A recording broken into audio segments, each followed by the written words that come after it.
sun goes down, fades away. Lifeless fingers, red decay. Darkness comes, slow-moving mist hides the land inside its fist. The riders come, sworn to obey, to chase the colors from the day. They ride on through with a thunderous sound, shakes the mountains and cracks the ground. Power, can you feel that power? As night rolls in with the witching hour. Power, can you feel that power across the land?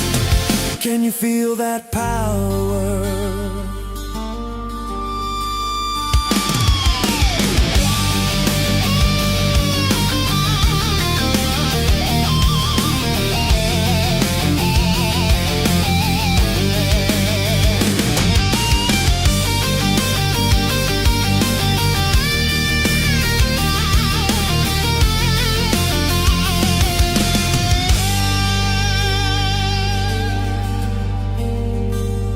Cold steel hearts, eyes like flame, etched in dust, forgotten names, echoed vows through shattered time, bound by blood and ancient signs.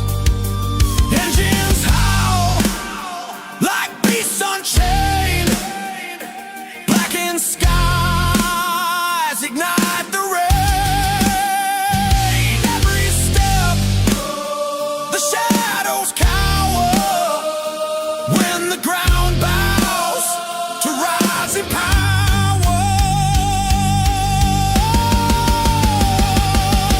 Power, can you feel that power? As night rolls in with the witching hour.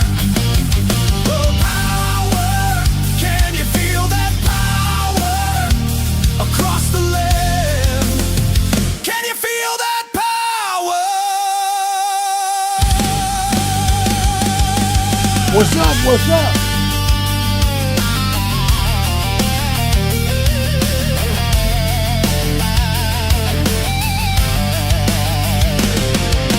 You're in the house, baby. Just barely.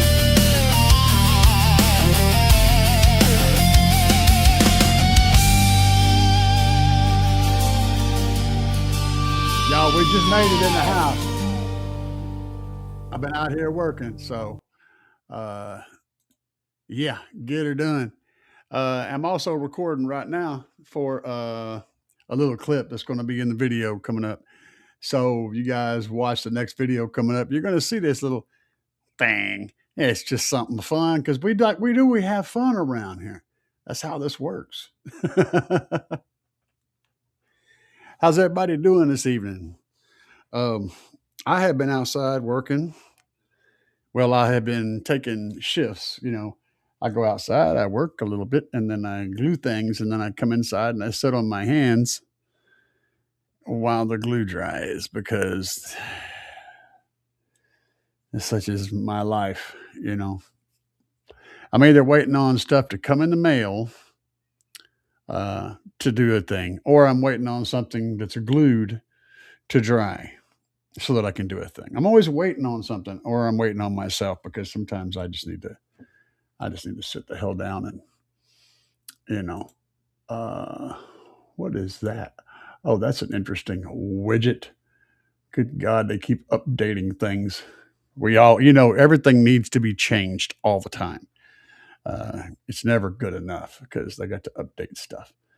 Like they updated this stupid thing and made the chat all weird. But, you know, it is what it is. Let's see what we got going on here. Joseph's in the house. What's up, bro? Uh, this guy, guys, he's a crazy person. Uh, but I sent him a funny video earlier of a guy who had a chicken in the window when he was doing um, playing his subs, and had the chicken was like, it was funny as shit, dude. Um, I can't put it on here because I'd wind up with a copyright strike, but it's funny as shit. Yeah, I'll share it to my channel, and if you guys know who I am on Facebook, uh, you can check it out there. Anyway, it's funny. Let's see. Yep, and Garrett Hudson's in the house. What's up, man?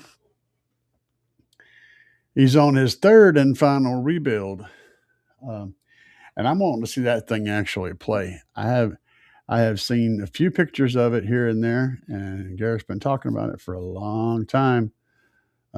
We got to get that thing done, man. Got to get it playing. I want to see it. I want to see a nice windy demo. But I understand your situation. You're very limited as to what you can do, and you just do the best that you can with what you got. I'm one of the people that actually feels that for you. I feel that, but I'm still going to mess with you because I mess with my people that I like. But thank you for joining the show and doing what you do, which is be nice to everybody. That's cool. Um, See, Joseph said, I'm about 3 weeks out before I redo the Kia wall. Can't wait to see what the 4 SmackDowns will do. They're going to break shit. They're going to break that windshield. That's what you're going to do. I mean, you're already flexing the hell out of it. I guarantee you're going to bust that damn windshield. You're going to be like in the high 50s, maybe 60s. Maybe scratching 60, and that's 60 is where the windshield is in serious danger.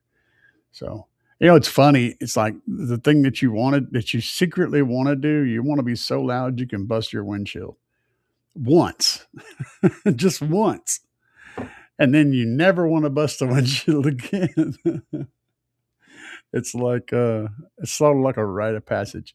The first one is whenever your rear view mirror falls off. That's your first rite of passage when you finally knock that thing completely off the window, and that actually can break your window too. But that's a different kind of a problem. And then the second one, of course, is whenever you bust a windshield. That's when when you bust a windshield from sheer pressure. That's when you've really got there. But hopefully you don't have that problem. I just want to see that hair fly, man. He does pretty good hair tricks. So good stuff. And what's up? Hitman. It's a nice intro. Thank you, sir. That one I have had for a little bit, but I really like that track. The track works really good. And my favorite thing that I do besides build is demos.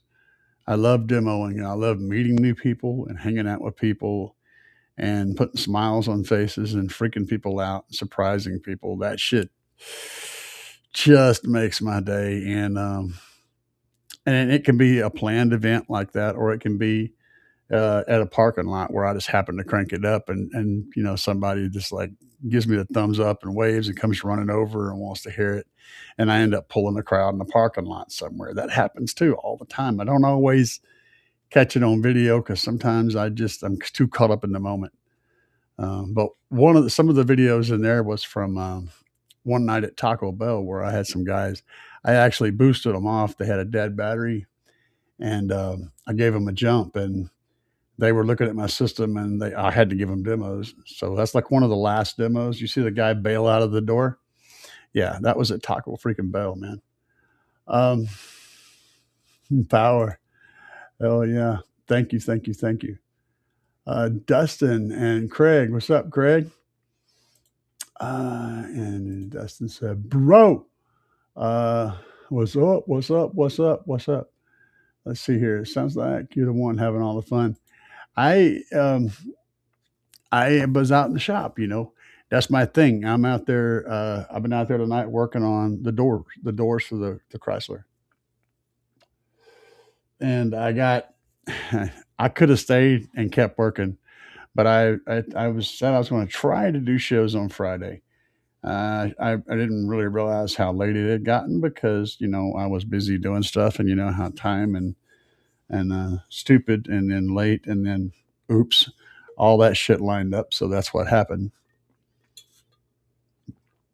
But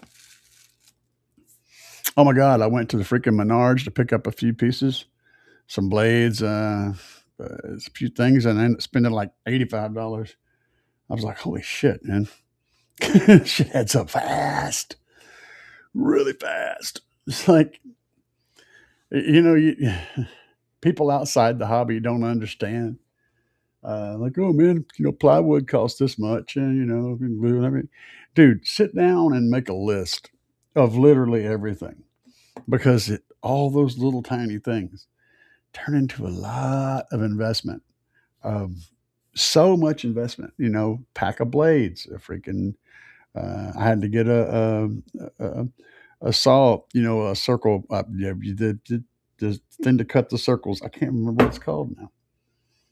Yeah, I've lost it. Anyway, the little saws, the little circle cut saws with the drill bit in the middle. I had to get some of those. That was like, $30 for one. And then I had to get a little pack from smaller one. It was like another $5. And then I had to get some blades and a couple of break off knife and some break off blades, because I had lost my other one.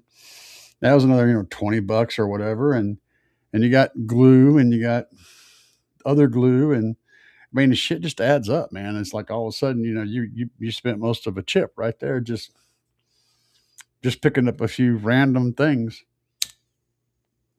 It's freaking bonkers.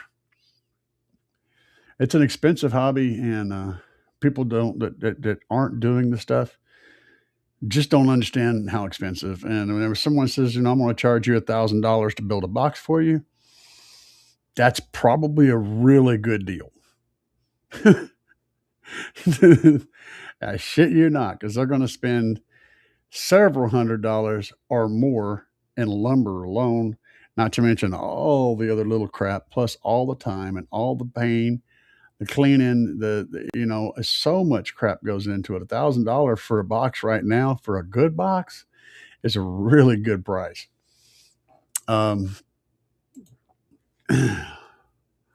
Stream is dark. Yeah, I know. I'm sorry about that. I am just dark right now. We're doing dark. It's nighttime, so I figured dark is the motif. I mean, I could brighten it up, but it would it might break things, so we're just going to leave it dark. I'm mostly auditory anyway. Most guys listen to me. They don't actually watch. They just listen. It's like, how much of my goofy mug are you going to watch before you're like, I'm going to do something else and just listen to this guy. He's an idiot. Critics have been working on the van, trying to find box size for box. Yep, that's a constant thing. I may spend a month or more actively designing a box before I build it. Even for a simple box, I may spend a couple weeks working on like a simple sealed box, going over and over and over the design, running it past different people and looking for different opinions, because it sucks when you build one and it turns out to be a dead box. And that happens a lot more often than you will think. Like most people that do competitive stuff, SPL stuff, they're pulling their shit out sometimes after every show. Sometimes they'll play one show, one event, and then they'll tear it out and build a new box. These are guys that are, because it's not loud enough. They want it to be louder, so they'll build a whole new box. And they think about all that money I said, and they do it over and over again. Not to mention the fact that they physically have to do all that again. So that's something that I don't like to do. And that's why, one of the reasons why I don't actively competitively compete. I compete enough to say that I do compete. I show up and run one class, usually, maybe two if there's a normal class, and maybe a bonus class for something that's like a single show class or whatever. just a fun class. But if you guys haven't, hang on a second, let me look at this real quick. The world of car audio is crazy. It's just crazy. We got a lake show coming up next year, and I'm going to put some stuff up on the YouTube channel on the main page for us to have access to. So you guys want to, if you want to check it out, let me see if I've got a copy of, yes, I've got that one. Let me see if I got another one here. This one. Okay, let's get loud at the lake. So let's pull this up real quick. I'm going to put this up on the screen and I'm going to talk over this. So I want to show you guys this. So you can put this in your brains. You can let this sink into your brains. We all need stuff in our brains. That's the thing, you know. Maybe this will work. Screen entire. There we go. And I don't know if you guys can still hear me or not, but if you cannot hear me, scream at me and I'll adjust. But this is the event we're talking about. I'll take my face out of here. You guys will be able to see what's going to happen. This is the rules. Look at this. This is very, very cool.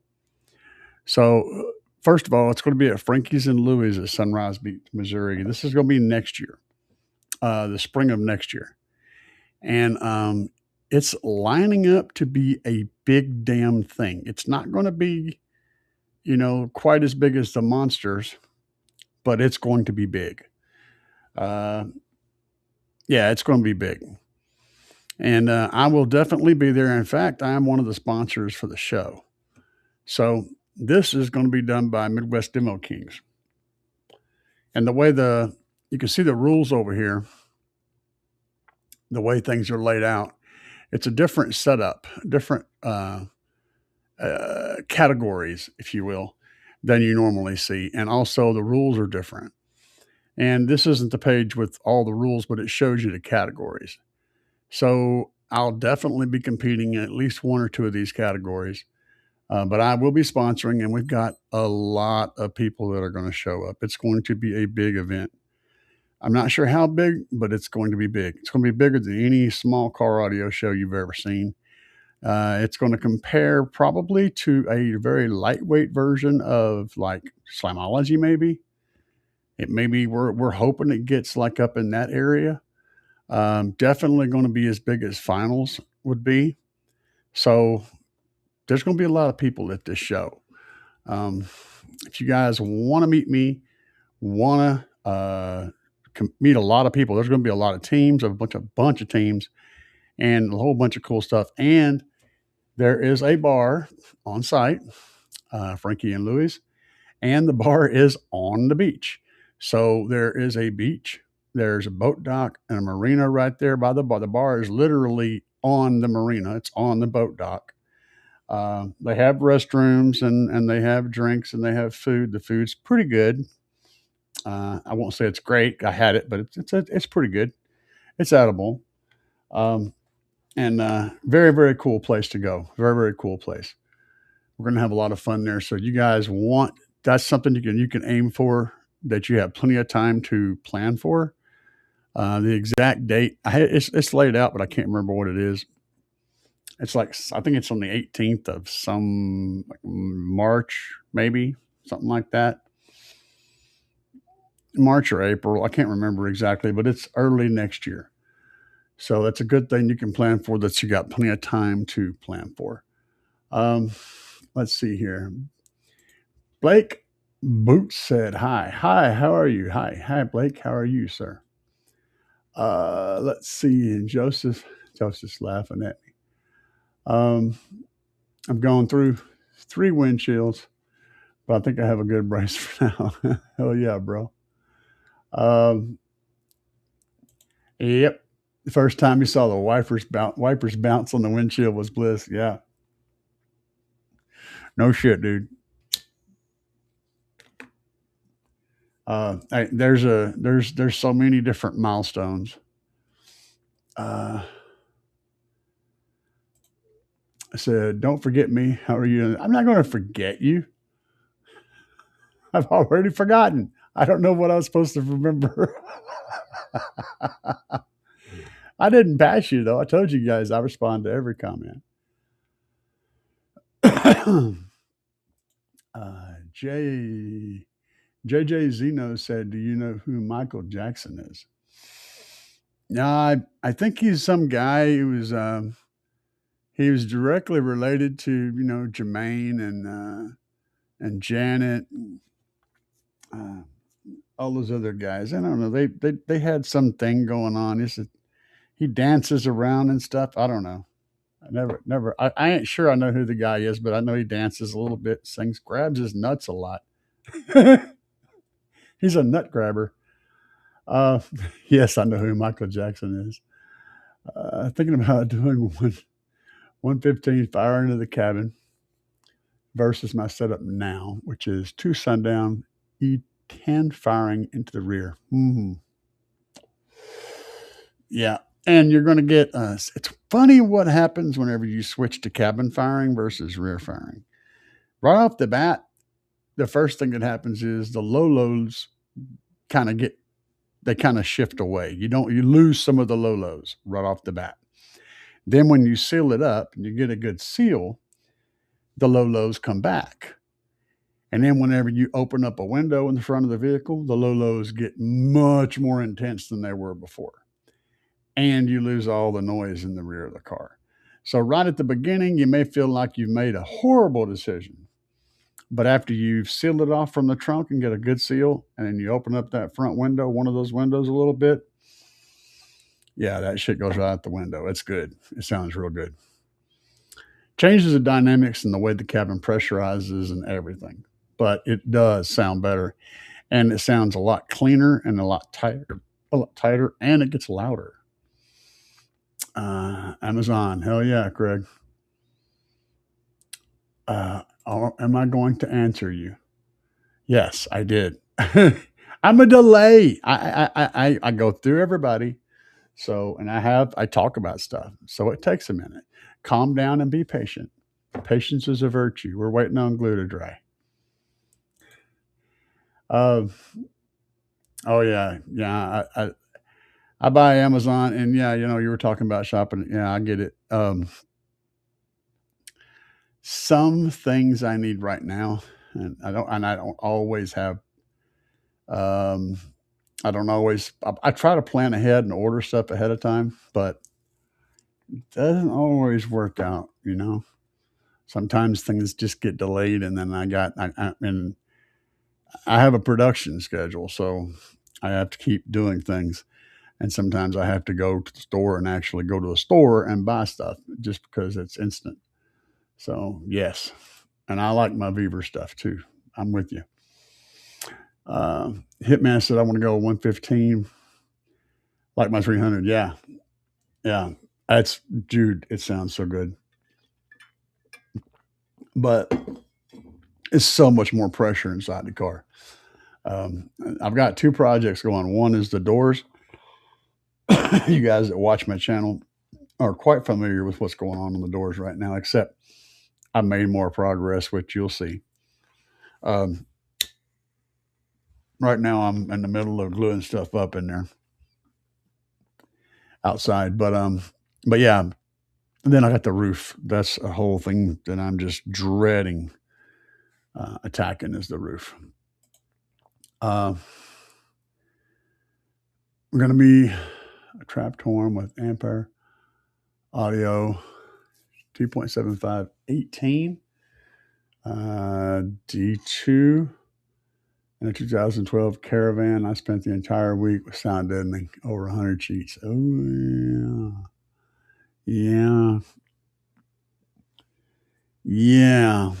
And I did that in my trunk when I started on my trunk wall, which is what what Hitman's doing essentially, like in the 300. It's a lot of work, man. But it's pays for itself later. And it's like this when it comes to the sound treatment, you're going to eventually do it. It's just a question of whether you're going to do it first and when everything is not in the car, or you're going to wait until you realize that you should have done it and you got to pull everything out or work around everything in the car and do it and not do as good of a job. You're going you're, you're going to do it at one of those 2 points, just a matter of which one you pick. Uh, oh yeah, Bobby. Yeah, I did. I did. I did because that's the real thing. Uh, I don't know. Was that a gas pump and an 8 ball? There was a game back in the 70s where you had a bunch of pictures and you had to figure out what the hell the pictures were saying. That's a good one though. Uh, I you know, I mean, like I said, I just called him out. I mean, when you speak truth, you speak truth. I mean, that mug charges for autographs, charges for freaking demos. He ain't gonna give nothing away, nothing. And and that's all I'm gonna say. I ain't talking crap. I'm just speaking truth. I'm just telling you the stuff everybody knows. Everybody knows. JP ain't gonna give shit away. He's not about that, which is fine. That's his own. That's his own thing. That's when he's a businessman. I mean, if that's the way you want to run your shit, you run your shit your way. I get it. Uh, I appreciate you, Craig. Bobby says, so do I. B Force says, I'm gay. Well, don't you do that. You just go ahead, girl. You just go on ahead. You just snap that just right out,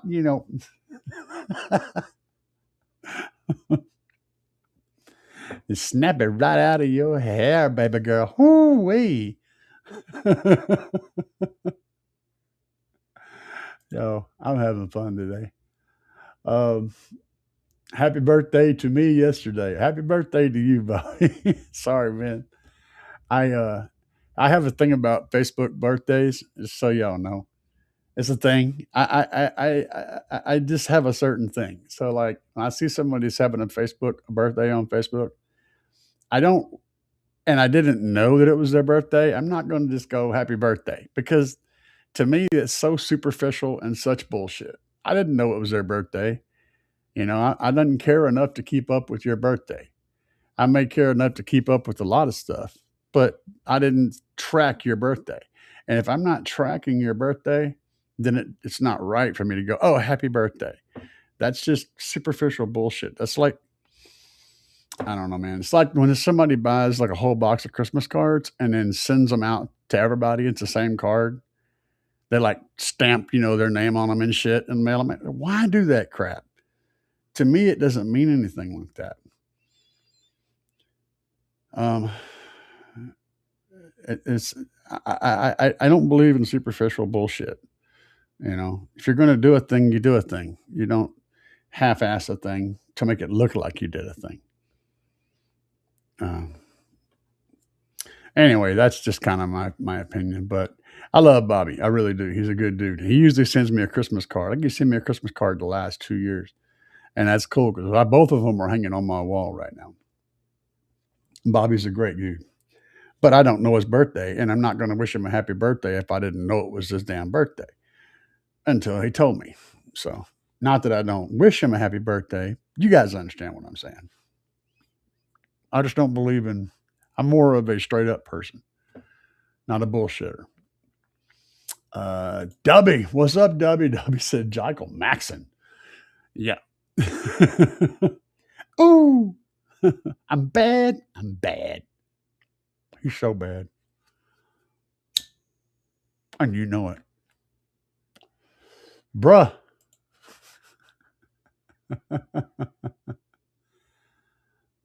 Oh, did he? Yeah.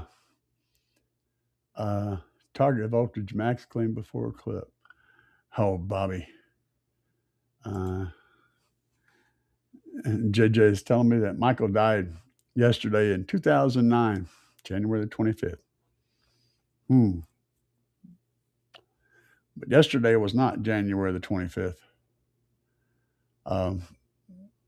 But okay. Yeah, when I started watching Michael, he was still a member of the Jacksons. So, yeah, I kind of know a little bit about Michael. But Bobby says target voltage versus max voltage clean before clip. Oh, I got to swim into that little chamber. It's like one of the underwater segments of an RPG game where, you got to take a breath and then dive in, and you got so many seconds before you drown, and you find the thing like you're running out of air and you end up dying on the way out. Yeah, it's kind of where we're at right now.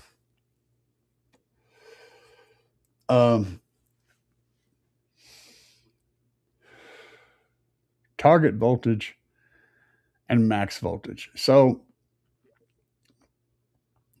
for me, actually, I don't dig that deep. I set my gains to where I set my weakest amp. The amps are one's always a little bit hotter than the other. One will clip a little bit before the other one does, just a tiny bit. I find I go up like half volume because I don't test at full volume. I go up about half volume, and I find, I go to full volume until I clip, right? And I get that amp set, that amp that clips first, and I get the gain set on it, and then I go up about half volume or so, and I bring the other amp up until it matches the voltage on that first amp, and I'm done. I mean, that's how I set my gains for 2 amps. And then I test them by cranking them both up, and I'll set the camera up to where the camera can watch the clip lights on both amps. And I want to see both the clip lights come on right at the same exact time, and I push it back. And I set my stuff up to where I'm in clipping at the very top of my knob, because I am aggressive with my equipment. I push it really hard. And so I go into clipping right at the very top of my bass knob. And I normally don't run it at the very top of my bass knob. I do that at shows and stuff, but I'm aware of what I'm doing, and I'm monitoring the temperatures of my subs, monitoring the temperatures of my amplifiers. There's a whole lot of things that go into that. So that's how I run. I don't go as deep into the whole voltage thing as someone would do that competes on a constant basis. That's like lives to compete. That's a different world completely. I do not live in that space. So that's my thoughts on it. As much as foggy and messy and ridiculous as they are, that's my thoughts. And yeah, we got that. We covered that. Thank you for letting us know there, JJ. Shifty Lincoln. I'm over here like, man, I wonder if I could drive my town car down to have a guy install a Big 3 and run wires and RCAs and install a lithium in my trunk.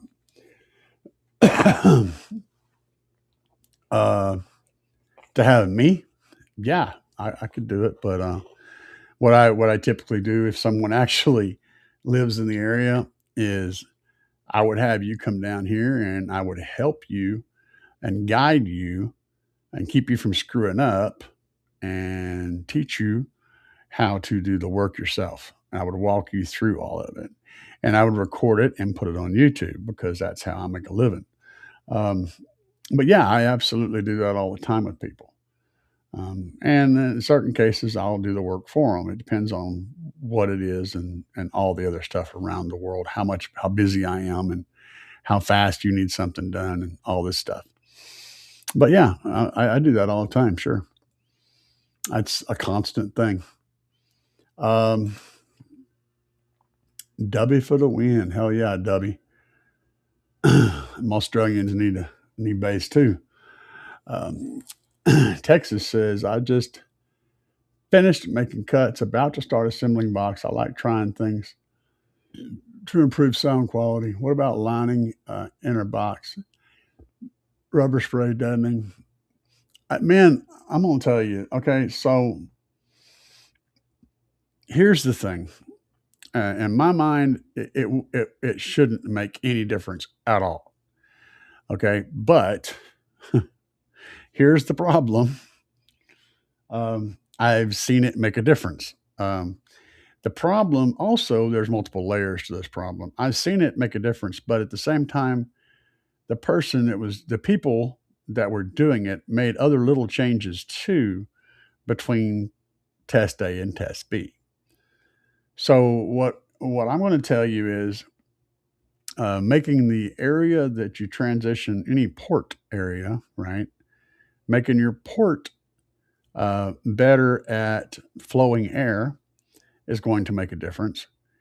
And if your box is porous, which wood technically is, sealing it off should actually make a difference. Whether it's going to make a difference that you hear, I don't know. But the fact is, if you want an example of what I'm saying, here's how to look at it. If you make a room and it's made out of sheetrock all the way around and a concrete floor, right? And you stand in that room, it's going to sound like a bathroom. It's going to echo like tile. Right? And let's do tile instead of sheetrock.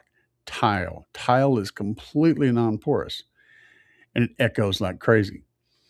And if you go in there and hang wood over that tile, all of a sudden it doesn't echo like that anymore.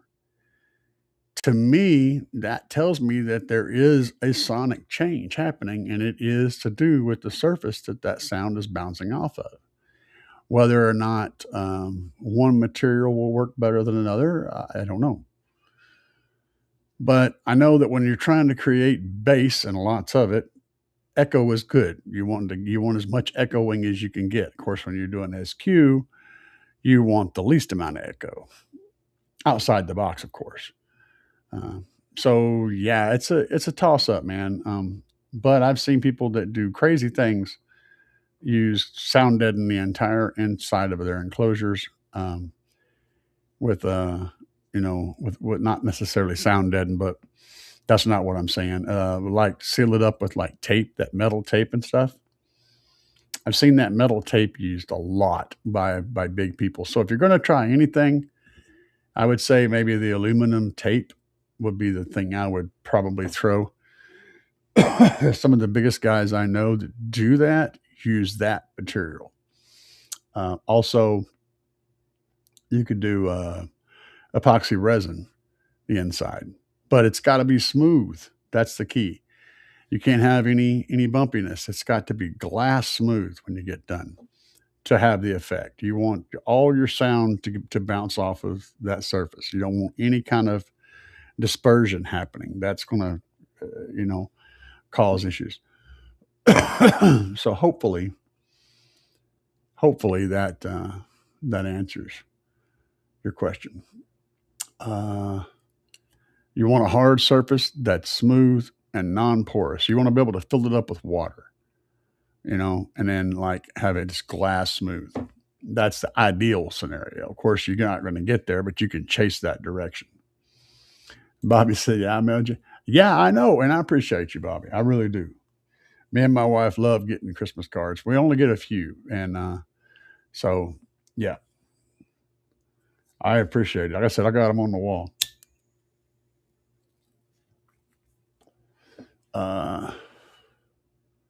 Salute.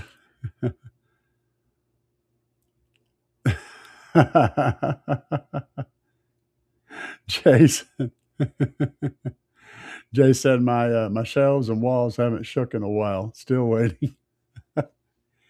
If you are by chance the neighbor across the street, I typically try to treat my neighbors with respect.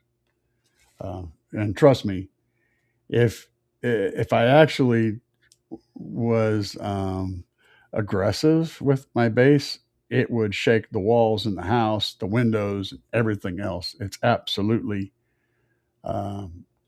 yeah. You've never heard me actually get loud in the parking lot. What you're getting is me trying to be quiet.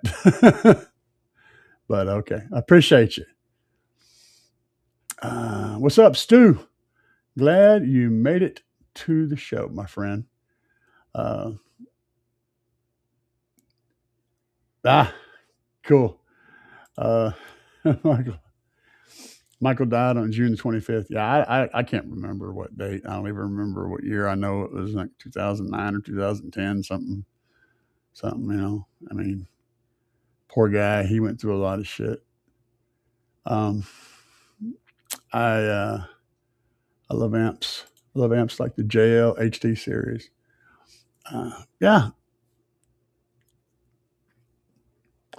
voltage is always an issue. It's just some amps are um, some amps will pull more amperage to handle low voltage, but that also means that shit gets hot, and there's trade offs for everything. The key to making power is giving amps the voltage and the amperage that they require. And if you're not doing that, then you can't shut on any amplifier. I mean, any amplifier out there, if you're not giving it the voltage and giving it the amperage, if it performs like shit, that's because you're not giving it the right stuff. After you get to where you're giving it all the stuff and it still performs like shit, now you can shut on that amplifier. It's just the way it is. Or if it blows up when you first hook the thing up, you can shut on them too. Thought I'd throw that out there. People who aren't using DSP, they're using the crossover and the amp. Yeah, I don't know. I don't know. I do not know. Hey, boss, have you thought about 3D printing for various custom parts, brackets, pods, wiring, clamps? I have, and I may eventually get into 3D printing. I'm usually very, very late to the game when it comes to new technology, so I'm very, very familiar with it. The software you use looks like something that would frustrate me, so I'll have to learn that, and that's really the thing that's holding me back is just learning that software. I hate learning new things like that, especially when it comes to lots of numbers. Makes my head hurt. It reminds me of designing game levels. There's a lot of the same type of topography and stuff involved, and that was a long learning curve. But yeah, I've considered it, and I still consider it and different. But the cool thing is, by the time I decide to do it, it's just going to be so ridiculously cheap that yeah. Stu said, if you build a box that's resonant enough to need treated on the inside, the box needs to be redone, in my opinion. And it's not resonance; it's sound absorption. So, if you're trying to get maximum volume out of an enclosure, you don't want to create an anechoic chamber. All right, you want the opposite of an anechoic chamber. You want the sound to reflect and build. You want the sound waves to reflect and build up. If your box is too anechoic, it doesn't build. It'll be dead. Like it won't. I mean, it may have the best sound quality, but it's going to have the least amount of overall output. And that's a really tough area to get into, and it's something that's not spoken about much in car audio, but it's more about buildings and places where you play music. Anechoic spaces are really good for music performance and for music reproduction because they don't add any echoes to the music. However, on the inside of an enclosure, you want an echoing space. You want a really active sonic space to build on. In certain situations, like I said, it all depends. if you're trying to be as loud as you can possibly be, that's what you're trying to do. So it's give and take. I mean, if you build a chamber that has square sides where your subwoofer's sound waves are bouncing off the wall 90 degrees behind it and coming back and hitting the cone, that's causing issues because you're going to have resonance in the cone that's not supposed to be there. For example, if you have subwoofer goes boom and then comes back, right? Well, whenever it goes boom outside, it also goes boom inside. So when it goes boom outside, that sound wave goes like this. It expands front and back. And the back sound wave hits the back wall of your enclosure and then comes back and hits the cone again. You end up getting a boom, boom. And that harmonic effect, you don't hear it so much in subwoofers, but you really hear it in mids because the frequencies that a subwoofer plays, it typically doesn't show up on a graph or on a mic, on an RTA. But on mids and highs, you hear it a lot. But that energy can help make it louder. Obviously, you can understand how that can make it louder. And it can also cause cancellation. It just depends on what's happening. And then you've got the port's delay, behind that as well. Another thing. And if you happen to get that rear wave stacking up with the port and everything stacks up and then they all line up, you're going to get this really loud peak in your box. You're going to have a really loud box at a certain frequency. Or you're going to have a null because shit's all, canceling each other at that specific frequency or in that range. And it kind of all just depends on how everything goes. It's a guessing game. But this can get extremely deep and way deeper than my brain can process. Texas says I have 3.2 cubic feet minus a port 26 inches long with 1-inch walls.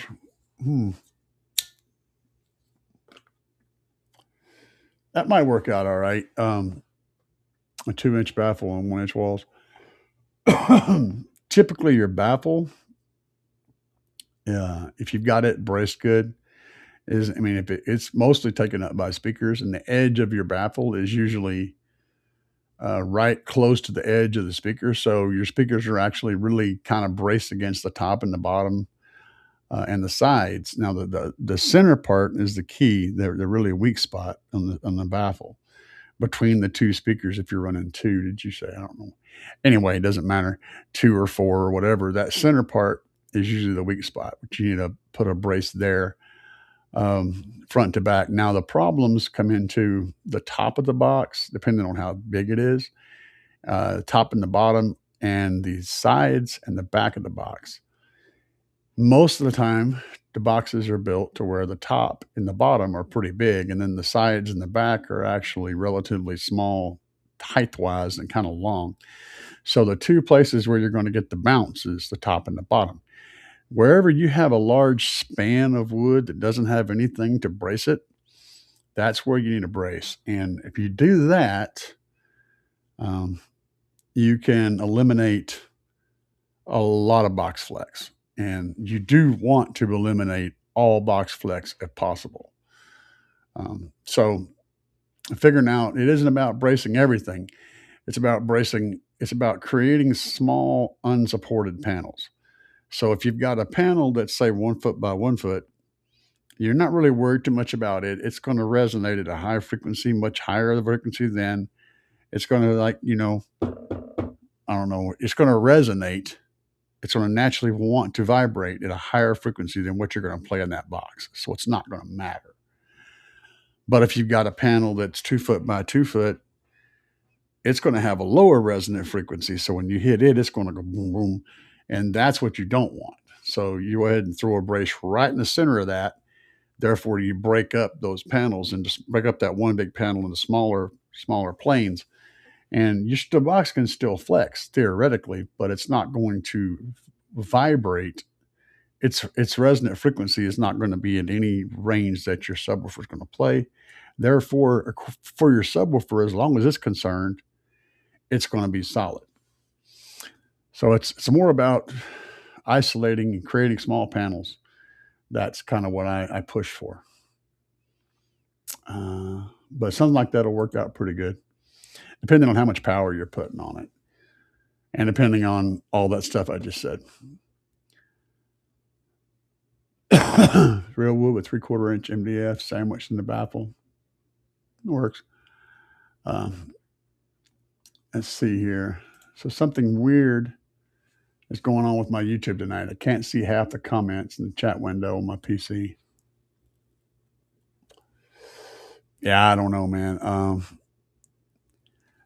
And that phone is looking really chaotic. It's probably because I'm showing. Let me see if I can see what I can do here. Is that better on the phone? I don't know. I hid that. I'm not sure if that's supposed to be there. I'm not sure if you guys are getting that problem. I don't know, man. I'm doing this thing where I'm simulcasting on vertical and horizontal on multiple different places. So um, I'm not sure. Hopefully things work out. Texas says the current sealed down fire with about 1.8 on 2 12W3s. Okay. The carpets fucked my phone. So, oh yeah, 100%. Those things throw pretty nice on the JL. Absolutely. Yeah, you truck situation, man. If you're down firing, you got to put big feet on there to keep that carpet up, that sub box up off the carpet. If you're going to run down firing on a thin box, though, you want to run the TW3s or TW5s. You put a 2 or 3 of those TW3s in a sealed enclosure, give them about a cubic foot or less space each, and they will get down, son. That's one of my favorite drivers. They'll really get down. Oh, good. Stu said he got it fixed. Porta box in 30 years. Bad pass comes out. Facing a plexi window and double ports on the back. For 3B2 Rage 8s I got laying around. That sounds fun. Yeah, just do lots and lots and lots of research and learn everything you can. If you're using AI to help with your design, here's the thing about AI. AI can be helpful, but it can also very, very confidently completely steer you in the wrong direction. Completely chaotically wreck everything. So anything you've done with AI and you're thinking this is good, be sure you double check and triple check that with other people. Does this make sense, or is this completely ridiculous? That kind of thing. And if you want a good box design, or if you want to run it past somebody, head over to Bay Harbor Butcher on Facebook. Look him up on Facebook, the name I just said, and shoot him a message, and he can help you with that. Now, he does charge for services, but he's really good at what he does. Yeah, I kind of figured that much. Doesn't fit under the seat, yeah. Using the B2 8 Rampage V3s, awesome. Shaft style radios. Oh man. You guys are funny. Shaft style. I just cut myself so many times on those old radios, having to reach up under the dash. You guys don't know. You just don't know. You haven't been there, right?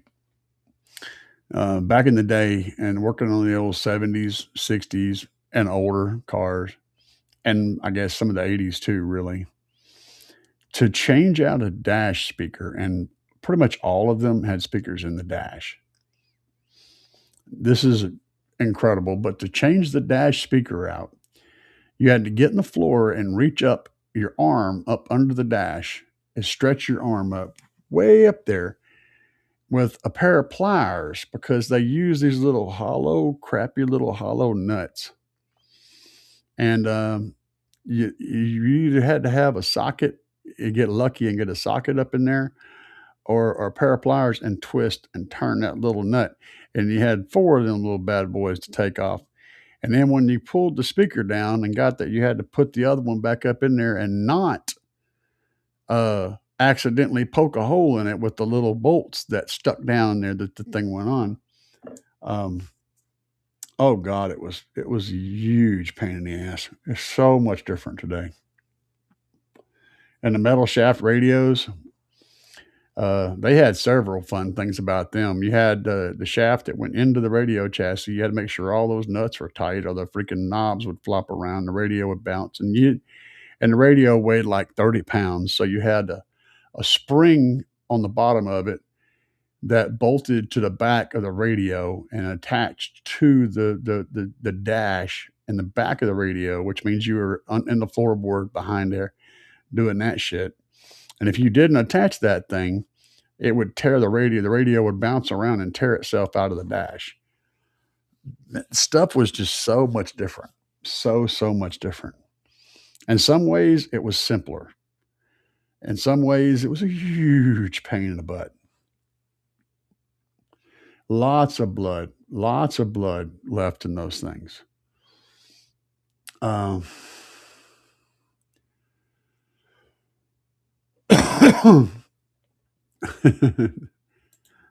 Yeah, shaft style radios. Oh yeah. Yeah. And you had to have them spaced because they had little nuts in the back. So the shafts would come through the dash, and they had a nut on the back that you had to get just right and space the radio back so that the knobs wouldn't be sticking way out in the car. Because to gauge how far the knobs stuck out of the dash was how much of the shaft you pulled. And then you had the faceplate of the radio that went through another hole, and it had so much. Dude, it was a pain in the ass. One end to the other, they were a pain in the ass. So yeah, I totally understand that. RD1000, yep, good amplifiers. Two good amplifiers. Not doing the same job. Not likely, because their power curves are not going to be the same. You're going to wind up, it's going to wind up doing sketchy shit. If you have them in two different, like, let's just say you had the 1500 in there playing two subs and a sealed enclosure, and then you had the 1000 in there playing two other subs and another enclosure. You could probably make that work, though you might run into some issues, depending on how their volumes ramped up. You know, they're not going to, like, the 1000 is going to ramp up at one rate where the 1500 is going to ramp up at a different rate. And so even if you've got them matched at whatever voltage, they're not going to ramp up the same. Not an ideal situation, man. Is it doable? Yeah, but it's not going to be right. And if you're using these amplifiers, you're going to be bugged by that. It's not going to be something that you'll like. Yeah. Yep. Yeah, that would be the thing that I would do in that situation. If you're hell bent on using those amplifiers, I would want to run two matched amplifiers. 100%. Stu said those nuts were between a 3/8 and a 9mm. Neither actually fit. Like I said, a pair of freaking needle nose pliers. And all the metal up in there where your arm has to go is all sharp and corners and pokey. And you got to snake your arm through all the stuff and then get to the speaker. Dude, it was a straight up. That's why and get this, guys. I was doing this when I was like 8 years old. I was changing dash speakers and putting radios in cars when I was like 8 years old. I've been literally doing this shit my whole life. I started out because I could figure it out and I could do it, and the old people couldn't do it. They couldn't reach up and they didn't want to do it. So they let me do it because I could do it, right? And that just grew into me learning how to do things better and getting better at doing things. And, that was kind of my gig. That was one of my side hustles when I was a kid, was installing stereos for people. It never was really a job, but I got paid to do it. So I guess it technically was a job. I don't know. I was always hustling though as a kid, always hustling. Still am. I'm a hustler. Threw an Odyssey under the hood. Oh, yeah, no need to put second battery inside the cab. Yeah, your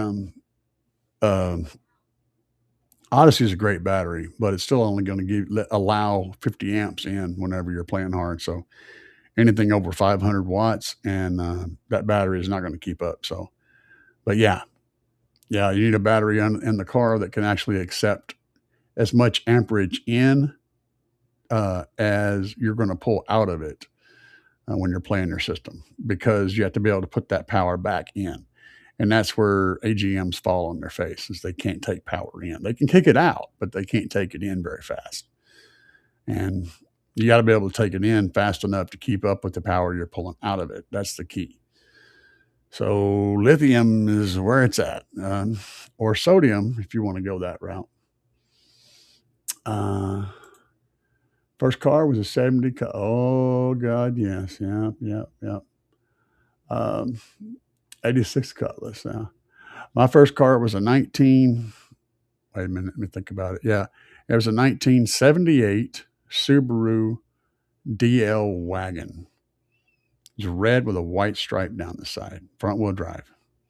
My second car was a 1975 Ford LTD 2, which is basically the slightly twisted version of the Thunderbird. One of my favorite cars. I had a bunch of Fords. I had that one Subaru, then I had a whole bunch of Fords.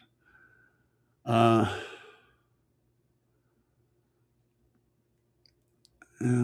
saw blades. Hell yeah. The highs are on a VXI 808 DSP. Okay. Good. Mohawk 12s and HS. Old Mohawks, yeah. My first sub was a worn out IMPP 12. Not familiar with IMPP.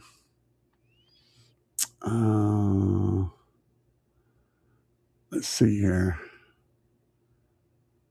A Pile Pro. Yeah. And I like the fact that you quotated real. Yeah, Pile was. Now, guys, look, I'm going to tell you straight up, Pile was junk, okay? But having said that, I will say this. I had a set of Pile. I had 4. I bought, that when they come on there, the radio, like, at the Coliseum, we're going to have this weekend stereos, $2, amps, $10, subwoofers, $5, blah, blah, blah, blah. And then they had this big, huge amount of vendors show up. Well, I was at one of those, and I bought 4 15-inch Pile subwoofers, and they were about as junk as you could ask for. But I had a very specific task for them. I had went to the Rent-A-Center. It wasn't Rent-A-Center, it was something else, but it was the same thing. And they had these tower speakers that you could rent, and they had some that had blown speakers. So all they were was just cabinets, and they were going to send them back. And I talked them into let me buy those set of cabinets for like $50. And they had the tweeters in them, and all they needed was a big old woofers. And so I had gotten those, and I got those 4 15s and put them in there. And in that environment, they kicked ass. Because we wasn't putting a shit ton of power on them, and they were very responsive, and they kicked monstrous amounts of ass. I mean, they really sounded good. I wouldn't want to put them in a car and put a bunch of power on them. They probably would have lasted a hot 10 seconds, but they sounded great in those big cabinets.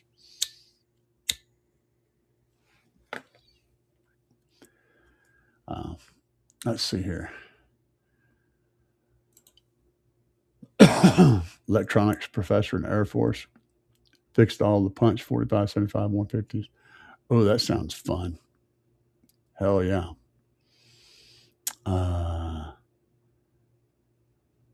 Piles would throw down. He said, hell yeah. The old punch amps are legendary. Yeah, no doubt. 150 amp alternator handle 5K. Yeah, sure. It's not about handle. If you're running, like, for example, the Trunk Thunder Lithium 5K, it's more about, is your alternator producing enough power to keep up with the power that you're taking out of that battery over time to play an amplifier. So you can pull more power out of a battery than your alternator is creating, but you have to have time in there somewhere for that alternator to put that power back, right?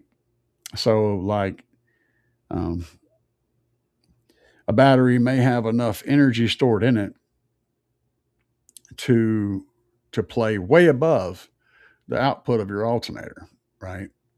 But eventually you're going to drain the battery and you're going to need to put that power back in. So it's more about, can the 150 amp alternator keep up with the load that you're putting on that battery? And it all depends on the load you're putting on that battery and how much time you're giving it between, songs to build back up and stuff. But I will say, the Trunk Thunder Lithium 5K version 2 will absolutely handle 5,000 watts of amplifier off of that alternator, no problem, under 99% of the use cases. You'll be able to do that. Hopefully that answered your question. Pile 600 on Kicker Comp 10s. DJ Magic Mike. Oh, yeah. DJ Magic Mike. Hell yeah. Stewie. Let's see here. Oh, okay. I got you. Polypropylene. That makes, okay. Yeah. Polypropylene would be a good speaker material, except at oil cans. That's why they don't use it very much. And it's because at oil cans, and you don't want stuff at oil cans. Basically, it flexes, and when it flexes, it pops. It like breaks. They call it breakup. That's why metal tweeters will sound great until they break up. Silk tweeters sound good all the way up, because when they break up, they do break up earlier than metal tweeters. When they break up, it doesn't make any real noise. So to your ear, it just sounds like a roll off, which is what everyone wants. But metal tweeter is actually more accurate. Same thing with the subwoofer. If you build a subwoofer out of metal, provided it's light enough, like aluminum, and you got a strong enough motor to push it, as long as it isn't breaking up, it's going to actually perform better than anything else. The problem is that it will break up, and when it does break up, it's going to make a lot of noise and sound really bad. So that's why you don't see very many aluminum cone subwoofers, because they haven't reached the point to where they can reliably make something that works also within cost parameters. You'd basically be using like aircraft aluminum, and it would cost many times more money than you would want to spend on a subwoofer. So economics comes in there too. You'd have to use like an aircraft aluminum alloy, really, really strong, really, really rigid. And then you got to process that. You got to make that part. And that's an expensive process to make that part, just to get the material and then also to machine that part. That's expensive as hell. And nobody's going to want to pay for that. Stu said, hey, Bobby. Texas, I love those yellow lettering kicker comps. Oh, yeah. The old kickers, man. They've been in the game for a long time. My brother-in-law let me borrow this Punch 150 when I was 15. Yeah, no shit. Yeah. I've melted so many power wires from man, y'all young bucks just don't know. But like I said, when I started, there was no car audio amplifiers. that there just didn't exist. The best we got was like the Sparkomatic power boosters, and they were crap. They were really crap, but that's all we had. I mean, if you wanted to make serious power, when I was really young, you were using like a bass guitar amplifier or a musical, like a PA system, and you had it fixed up to where you were pulling it off a DC in the car with some sort of inverter or something. That's how you got there. There just wasn't any option. You had to do DC to DC or AC to DC to AC or DC to DC. It was a whole different game. Car audio stuff was home audio stuff that we put in cars, or it was musical stuff that we put in cars. It is what it is. You got to work with what you got. She said, learning curves. Hell yeah, bro. Terminations fuse holder. Yeah. I smoked out my car so many times, punched 60 popping capacitors on the PCB. Oh yeah. Dude, we just learn. If you're not making mistakes and blowing shit up, then you're not learning new things. I mean, it's that simple.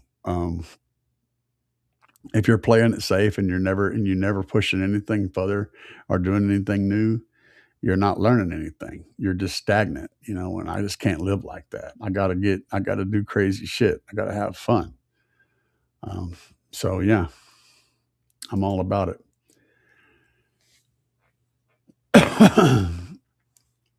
Yeah. A dust cover and a speaker cone is two different things. I mean, the dust cover is absolutely part of the cone, but a dust cover is also round. It's dome shaped, which means it naturally has strength. It's still expensive as shit, and it's going to add mass to the driver, which means it's going to lower the FS. You may or may not have to compensate by running a lighter basket or a different spider, different things. It's going to affect the whole design of everything. And not necessarily in a bad way, but it is going to affect everything. So it's something that you have to consider as an engineer. How is this going to affect the entire system that I'm designing? Is it worth it? Or should we do something different? Carbon fiber is a really good choice because it's really rigid and it's also really light, but it's also expensive. That's why you got to pay for that premium for that component and the carbon. And the funny thing is, a lot of people are like, "Oh man, it's just a dust cap. Who cares?" Dude, the dust cap is a big chunk of the real estate of your cone. If your dust cap is flexing, if it's bending in on those hard hits, you're losing a ton of energy there. It's a big part of the cone. And so a rigid dust cap is a good thing, but yeah, I get it. Only company I've seen that made aluminum cone drivers is Hart E. Yeah, can't pronounce that. Bass guitar cabs. Oh yeah. That makes sense. Like I said, they exist. It's just not many people want to mess with them because problems, engineering challenges and stuff.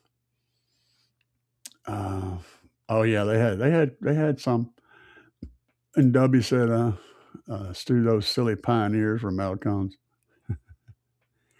I think no, I know that the part of the cone the explodes was polymer, was like a plastic.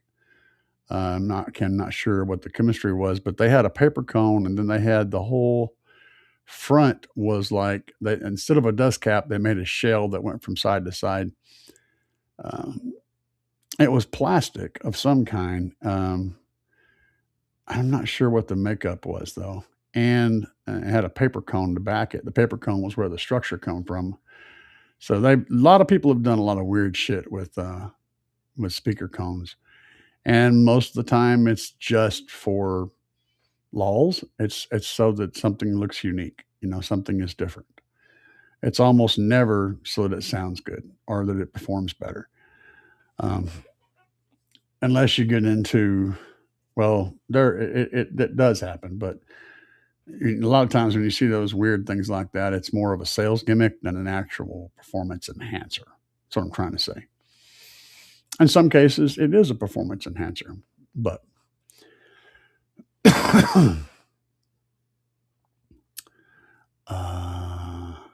core. I'm reading through here.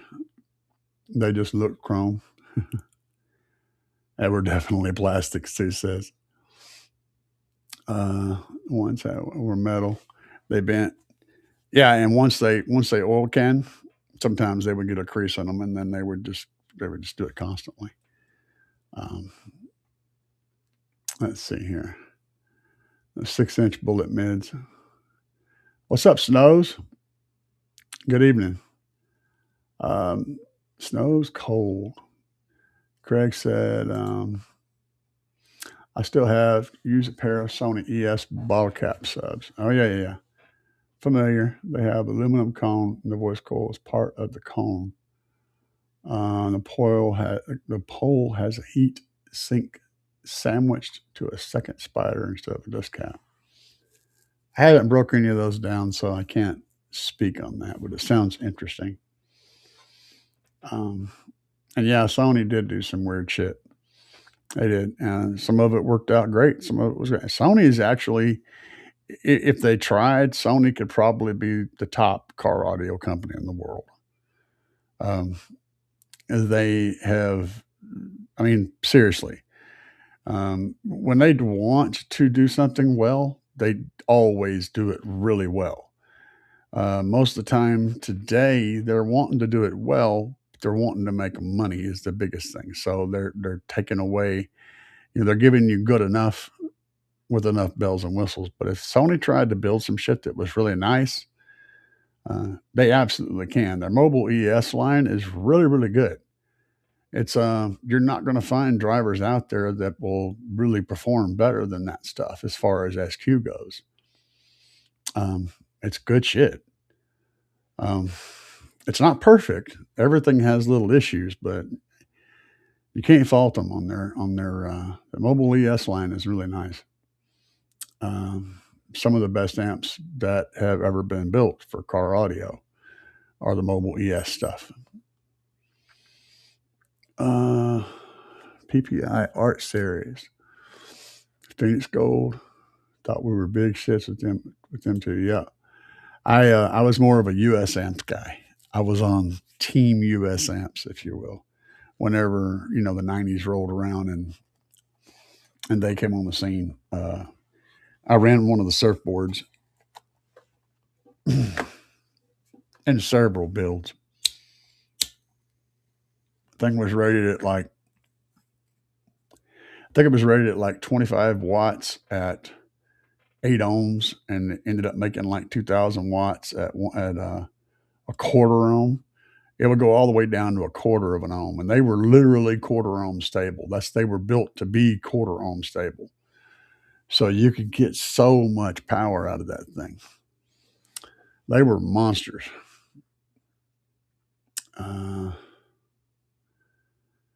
JP, I'm not going to. I don't like talking bad about nothing, but I'm not running any JP amps, so they ain't bringing anything to the party that other people don't bring, and I don't know that they're doing what they do as well as a lot of other people do. JP is more about marketing and about looking old school than about actually being anything special. So that's as far as I'll go on that.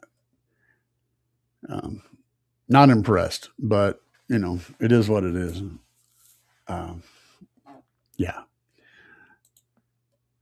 Let's see here. Sony made some really good high current amps. C90 stereo, still the daddy of the Mac Daddy. I'm going to find perfect. Yeah. Too many variables. Orion cheater amps. Hey, one of my favorite amps still today is the Orion XTR amps. Not the biggest ones. It's not the HCCA stuff. It's the XTR series. They're solid amps. If you feed them plenty of power, they do good stuff. Pretty impressive. But I can't recommend them anymore, and the reason is because the Slapz gear performs better, and you get more power for less money. So they just got shut down by Slapz. Slapz is doing a thing, man. And if you want to run old school stuff, though, an old school brand, the Orion XTR, absolutely 100%. But if you want to get the most power for your money, I still have to say going with a Slapz amp is going to do that. It just is. I mean, there's other brands. Here's the thing. I mean, yes, they're Chinese amps, but every amp on the market is a freaking Chinese amp. So that's gone out the window. Yes, it is a cookie cutter board design. There's a lot of amps with very similar boards. Absolutely. They're not exactly the same, but they're close. Is it a Sundown full bridge? Not exactly, but it's close. Is it a Tar amps? Is it a not exactly, but it's close. All of these things you could say, yes. There's other amps out there that have very similar layouts and very similar components. Yes. There's other amps out there that have a similar price tag. But here's all of these things are true. One thing about Slapz is, number one, you're getting a good warranty from an American reseller. Okay. And he absolutely honors his shit. He takes care of his customers. Number two, the amp's design, a specific design, he obsesses over every single detail about those amps and making sure that they are the very best they can be, and that he can deliver the best product he can to give you at any price, but also do it at an extremely low price. So you can go on Temu and buy similar stuff, no problem. But you're dealing with Temu for your warranty. You're dealing with Temu for your customer service. It's up to you. If you want to go that route, go that route. If you're looking for good, solid, quality shit that makes its power and then some and doesn't break the bank, actually gives you really, really stellar good deals, then Slapz is the thing. And if you go that route, use discount code CAE and save money on top of the already ridiculously low price. Plus, you help me and you help somebody else here in this country who is trying to make a living doing this thing. So that's the facts, Jack. And one more fact I'll put on top of that. I've been running Slapz gear for over 3 years now. And I have been clipping the snot out of everything, pushing it all the way to the hard as I can push it, beating the brakes off of it, doing all sorts of bad things to this equipment for hours on end out in the hot sun. I have yet to have any amplifier turn off due to heat or any other reason. And I have yet to blow a single subwoofer or a single speaker other than my tweeters. I blew 2 tweeters. And that is the real testimony I have for that equipment. It's just tough. It sounds good. It works well. I keep going back to it because it doesn't break. It gives me what I'm looking for. And the price is holy shit, guys. So, yeah, that's my thing. And like I said, use my discount code CAE. When you buy anything, you're going to save an additional chunk off of that price. And if you look at the price right now, just go to the Slapz, SLAPZ website. Look at the prices on shit. It's going to blow your freaking mind. Oh, man. Those are good amps. That's one of my favorite amps right there. The old school, yeah. Not really old school, but it's, I had one of those in my Ford. good amp. As long as you feed it enough power, it would do the job.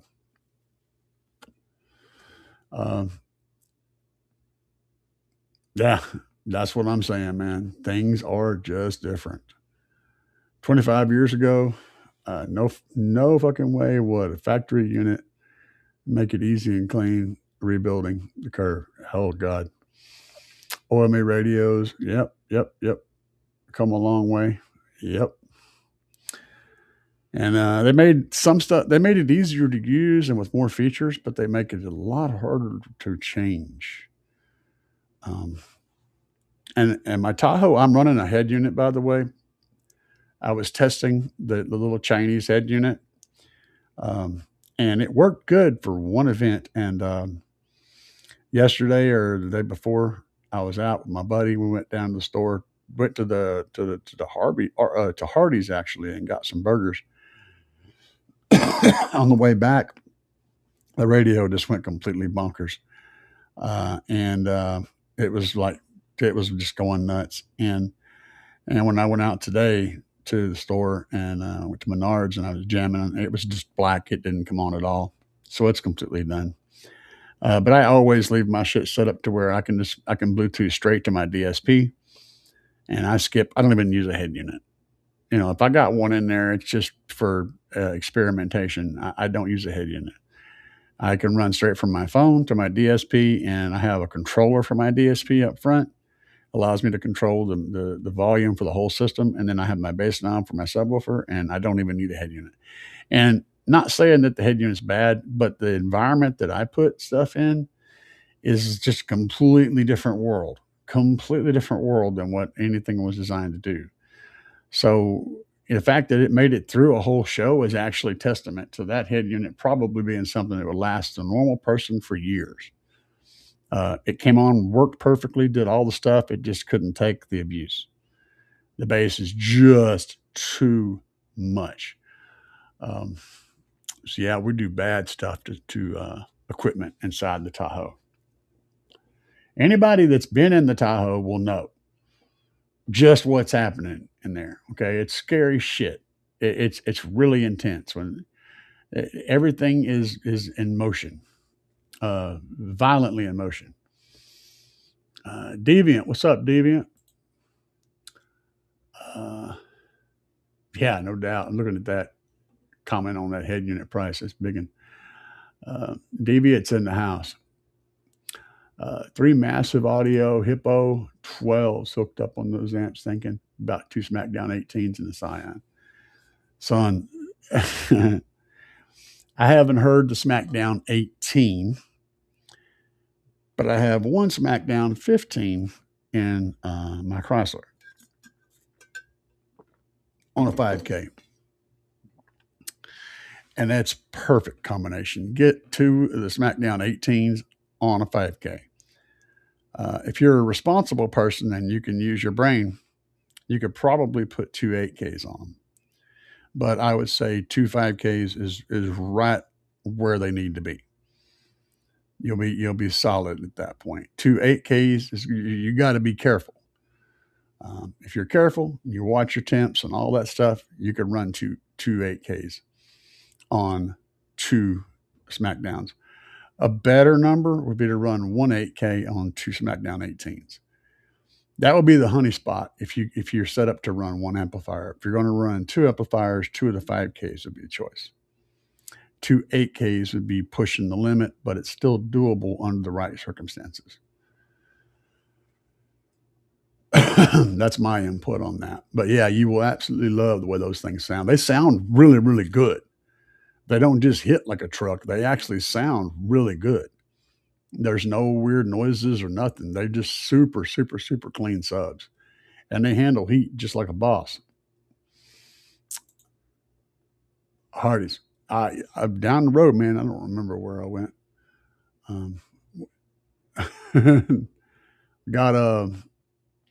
They had that chicken. They had some kind of chicken burger. We ended up getting 2 bags of burgers. I don't remember what it was. Some $7 meal or some crap. I don't remember.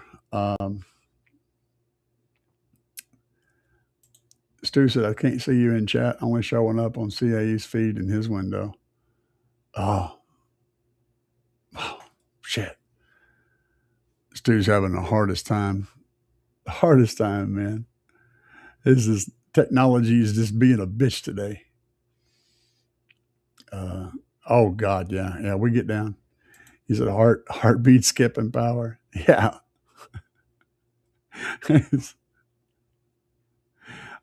Man.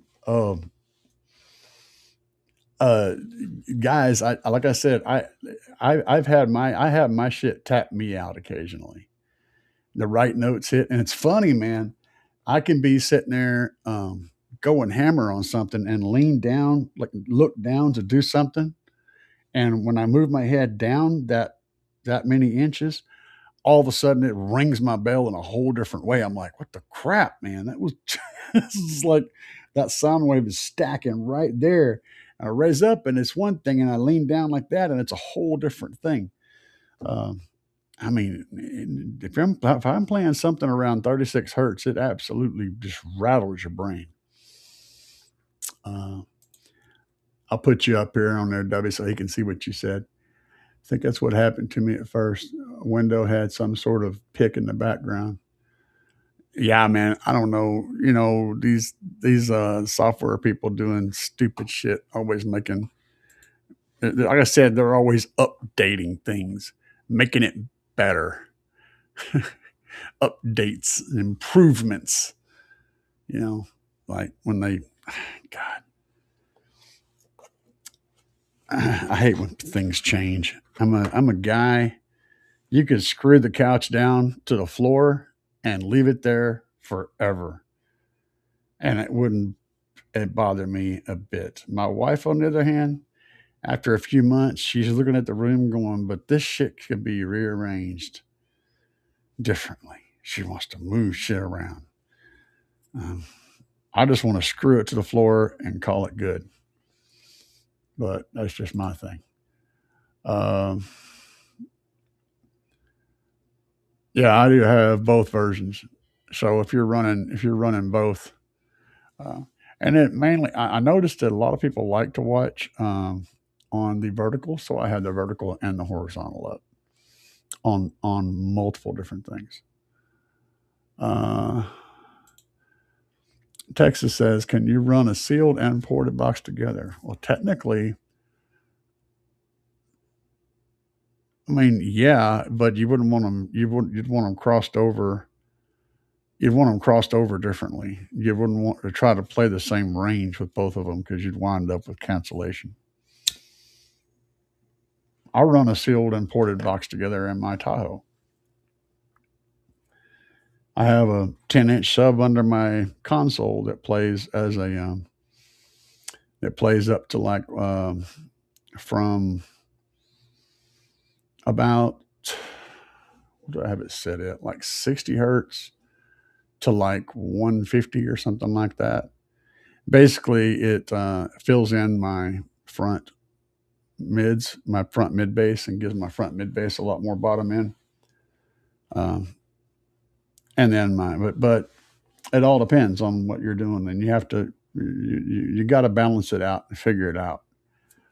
You don't want to try to play the same thing, same zone with both of them, and it all depends on everything. But yes, you can do anything if you work on it hard enough. And Stu, yeah, there you go. Stu answered your question. But yeah, I'm doing it, but I'm doing it in a very odd way. I've got 16,000 watts on the ported box and about 150 watts on the sealed box, and they're two completely different spectrums of stuff, so they don't compete with each other.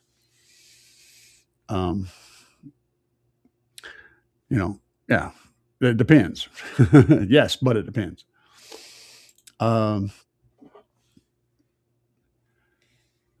Everything's out of whack. It's just a whole lot of things that will move into and out of phase with each other, and you'll have like one frequency where things will be sweet, and you'll have another frequency where shit cancels, and it's just a lot of weird stuff happens. So yes, Let's see here. Could be a phase issue on one side, moving more or less another. Yep. Roll off is different on sealed and ported. Yep. Group delay. Yep. Output across the. Yep. Pass bands. Yep. Yeah, Deviant's been in the house too. You must not. You just couldn't see him. I'm gonna take a little break here. Give you guys a minute to catch up. Y'all can watch some demos. I'll be right back. Yeah.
We are back and black.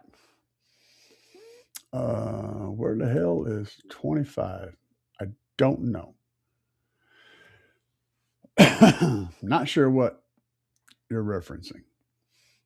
I came in the side door, watching from the kitchen. Stu talking shit. Let's see. Hey, man. No problem. Yeah, I don't. I try not to treat anybody badly. That's not who I am. Even people who might deserve it.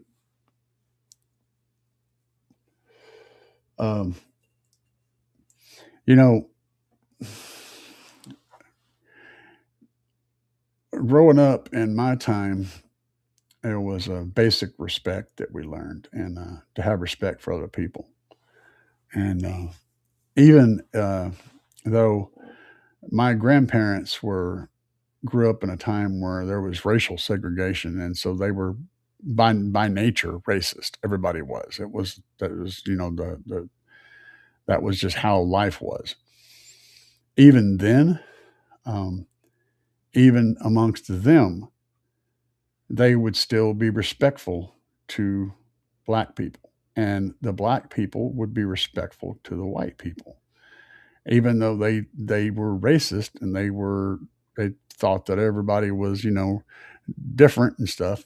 They still showed respect for each other, and that was something that was really common back then.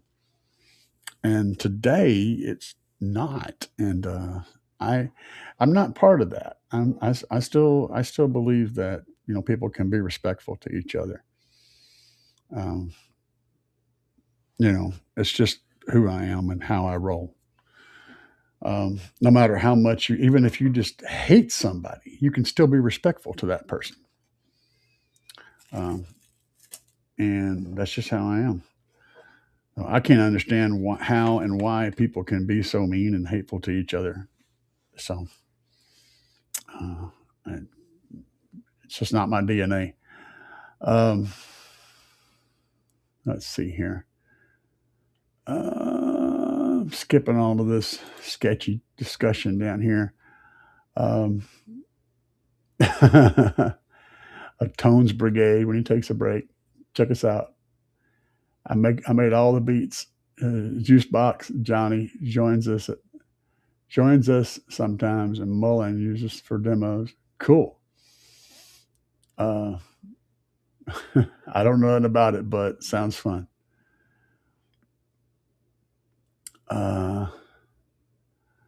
Yeah. Okay. Let's see here. Yeah. Okay. I'm skipping things. There is lots of things in here that I don't. I don't like drama, guys. I don't like drama. I don't get involved in drama. I don't get involved in politics. It's just. It's just a. I guess it's a war zone. People like conflict, you know, and I mean, you think about it. You got football teams, baseball teams. You know, you got this country, that country. We all represent ourselves with colors and flags, and you know, if you look like this, then you're on this team. If you look like that, you're on that team, and blah blah blah blah blah. And I guess human beings are just really geared to like conflict. But I've never been a sports person, never been a conflict person. I don't like conflict. In general, I just don't like conflict. I don't like fights. I don't like, uh, you know, stuff like competitions and stuff. I don't really care for that. Never have, because it just creates drama, and that's not something that I feed off of. I don't know. It is what it is.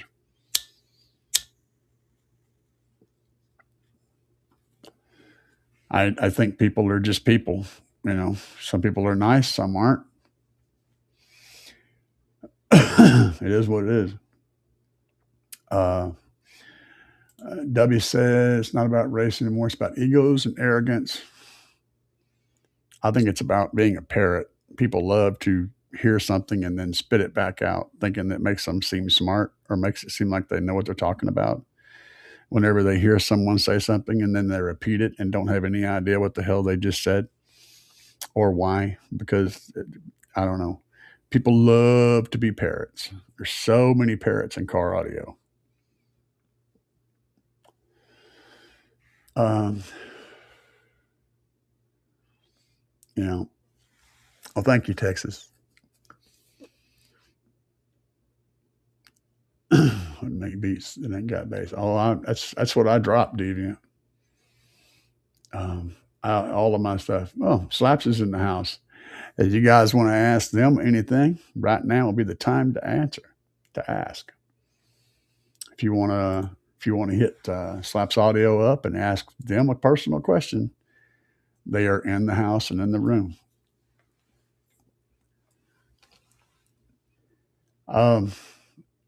And let's see here. YouTube in one sentence, yeah, for real, bro. I agree 100%. And it's rough. But it takes, you know, you don't have to worry about what everybody else is doing. If you are doing the right thing, if everyone, it's like I told my friend, don't worry about what's going on in the next state. Don't worry about what Bob or Dave or whoever is doing. You take care of the shit in your bubble, okay? The shit around you. If everyone takes care of the shit around them, then everything gets took care of, right? Worry about the shit that's in your area, the stuff that you can affect. You know, don't worry about why this guy's being an asshole to you. What are you doing? Because you can control what you do. You can't control what they do. And everybody is a you, right? Control what you do. And then the world is just happy. Everybody's good. You know, it doesn't seem complicated to me. But it does to some people. First time I heard an American speak of soccer. I don't know. I didn't catch that conversation. Oh, y'all were just going back and forth about the soccer thing. Go.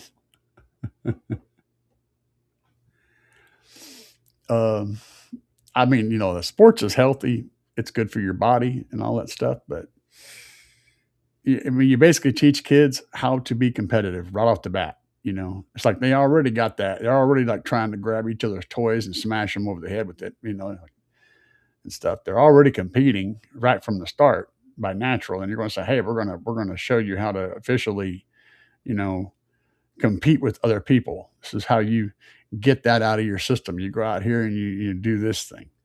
You know, I don't know. Does do humans just need to be competitive? Is that something that we have to channel as human beings? Is that, I don't know. It just wore off on me. Here's the bleeding already. He says, "Here come the tar ants." You guys are a mess, dude. But yeah, just as a reminder of this show, you guys want to try to make. This is going to be a good show. Um, and we're going to have a lot of people getting repped there. I'll be there. There'll be a whole bunch of teams there, a whole bunch of teams. It's going to be a big, huge show. So if you guys want to hear the Tahoe, I'm going to have a Tahoe there. I'm also going to have the Chrysler there, I think. I'm going to try to get both of them there. I'll have my wife drive one. And so if you just joined the show late, this is what's happening. And if you're watching it in the future, whenever it's not live anymore, you can also reference this. So these are the classes and how they're going to lay out. It's going to be very fun. They're basing your classes based on how many subwoofers you have, how big they are, and how much power you're running, period. It doesn't matter whether you have walls, boxes, below the window line, above the window line. None of that stuff matters. It's how many subs, how big, how many amps, how many watts your amps are rated at. That's what this is going to be based on. And then within that stuff, these are the different classes that you can run in. So it's competitive as hell, but it's also mainly for fun. And so I'm down with this. This is fun. This is what I do. It's mostly demo classes. And that's the Demo Kings. So it makes total sense. I'm definitely going to be participating in this, and hopefully I can, do pretty good. That's the idea. And I'm probably going to be running some 18s when it comes to that. Don't know for sure yet. Hopefully that's what happens. Hopefully we are running 4 18s in the Tahoe for that show.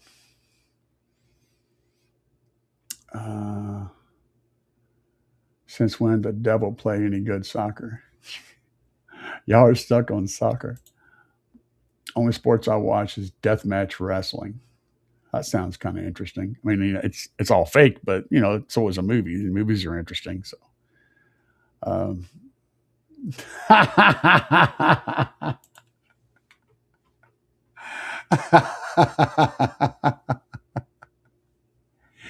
was going to say with Boss Amps. Yeah. W. I've been reading up on that life since it seems to be all our Hollywood and politics now. Yeah. White House lawn oil wrestling. Oh, that'd be fun.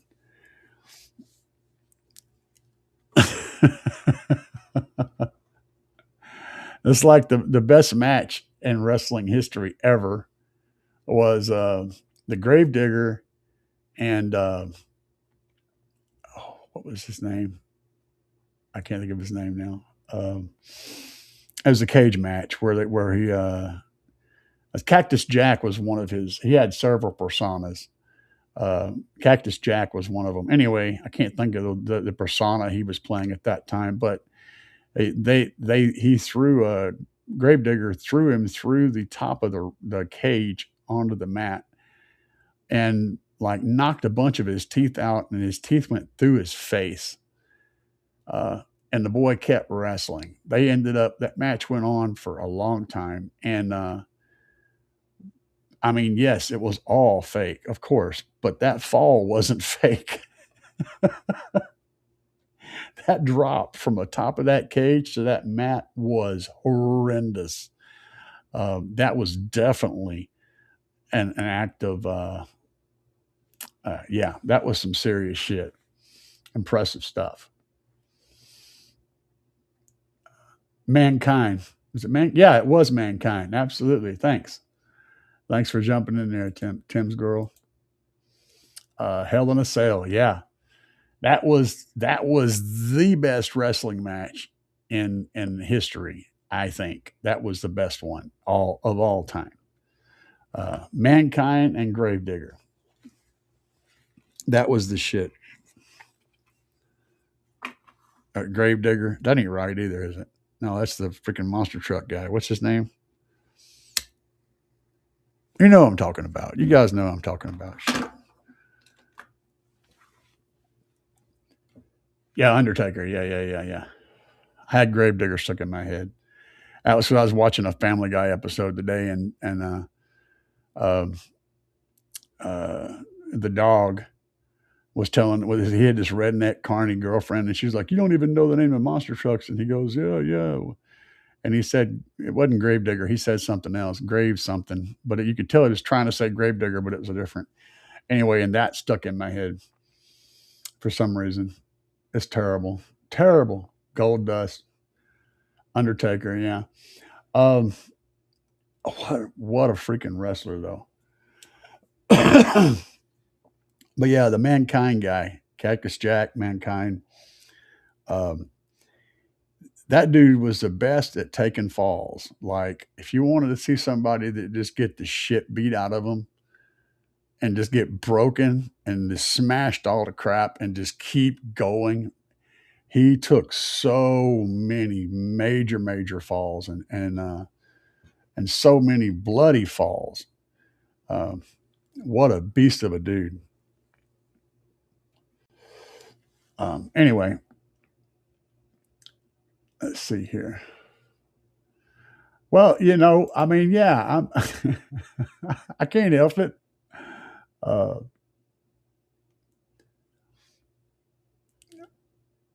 Gold Dust, not Gold Dust. What the hell is wrong with these two?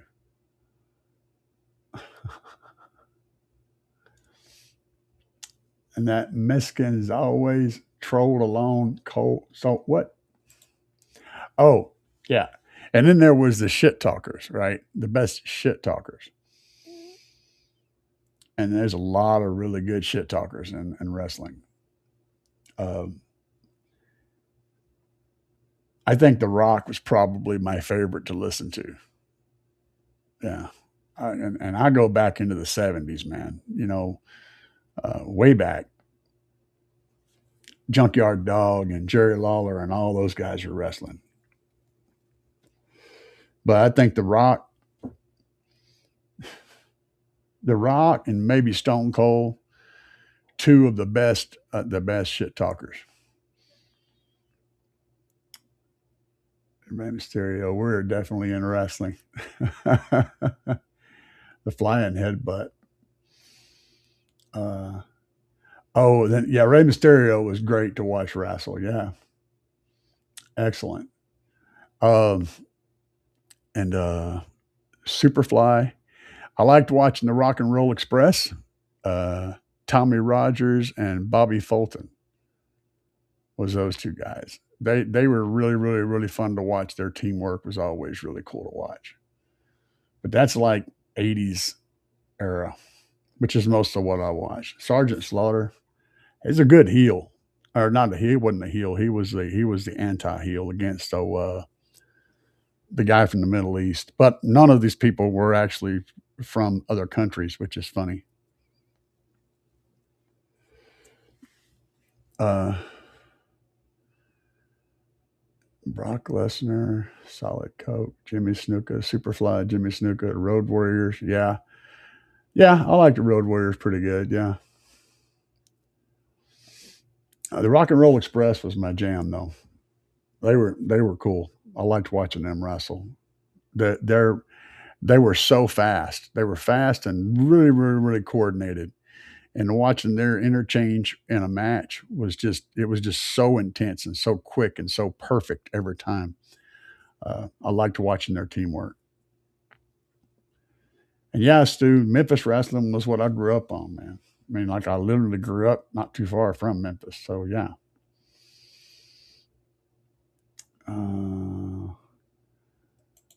What is this? Nathan Maury versus Handfoot. Don't know the Hoodfoot. Glass panes, gusset plates, fire. You just said a whole bunch of words, and I don't know what the hell you're talking about. Stolen hubcaps as prizes.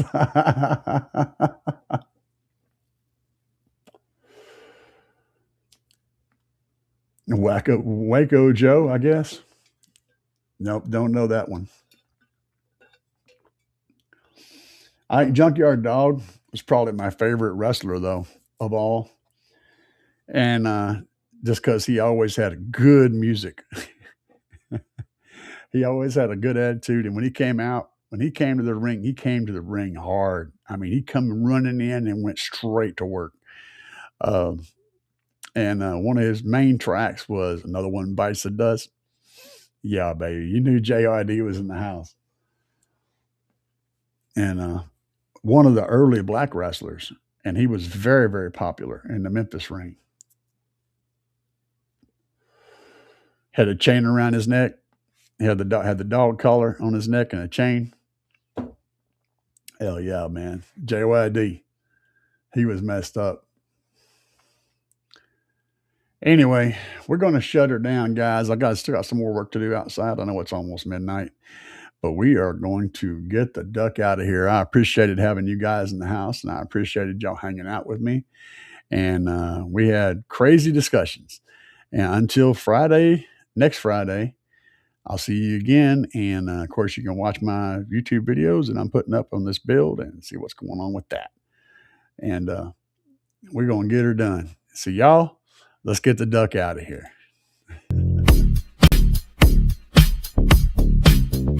Yeah. Yeah.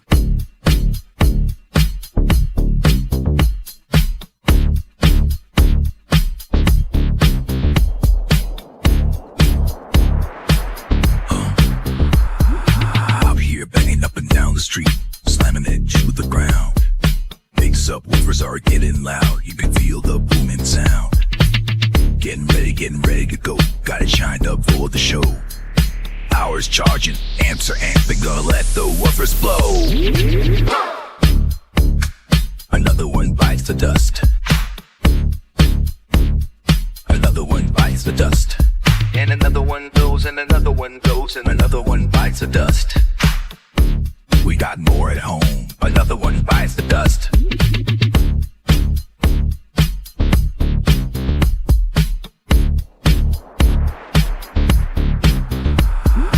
Eyes are glowing and the amps smoking. Subs are cherry red. Let me keep jamming, gotta keep the bass slamming. Gonna go hard till they're dead. Full power, gotta let it go. 20 hertz in the floating air. Sparks are flying, voice cords are frying, and the smoke is in the air. Another one bites the dust. Another one bites the dust. And another one goes, and another one goes, and another one bites the dust. Hey, we got more at home. Another one bites the dust.